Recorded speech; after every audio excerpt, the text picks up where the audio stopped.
మన ఇంట్లో టీవీలున్నా, ఫ్రిడ్జ్లున్నా, ఏసీలున్నా, కంప్యూటర్స్ ఉన్నా, ఇంటి నిండా ఎన్ని వస్తువులున్నా, మన ఇంట్లో కరెంటు లేకపోయినట్లయితే మన ఇల్లంతా కూడా చీకటిమయంగా ఉంటుంది.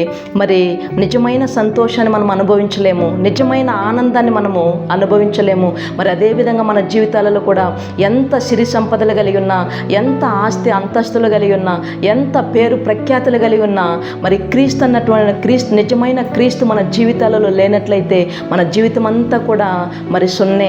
ఆ రోజు జక్కయ్యని చూసుకున్నట్లయితే వాక్యం చెప్తుంది, ధనవంతుడైన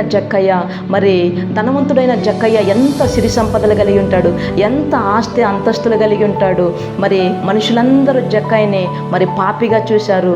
అయితే ఎప్పుడైతే నీతి సూర్యుడైనటువంటి మరి క్రీస్తు మరి జక్కయ్య ఇంటికి వెళ్ళాడో, పాపం అన్నటువంటి చీకటంతా ఇంటిలో నుండి వెళ్ళిపోయి మరి వెలుగైనటువంటి రక్షణ ఆ కుటుంబానికి ఉదయించింది.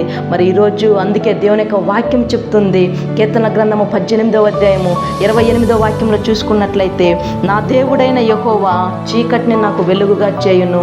మరి క్రీస్తు అన్నటువంటి వెలుగు మన కుటుంబంలో ఉన్నప్పుడు మరి మన కుటుంబం అంతా కూడా మరి వెలుగుమయముగా ఉంటుంది.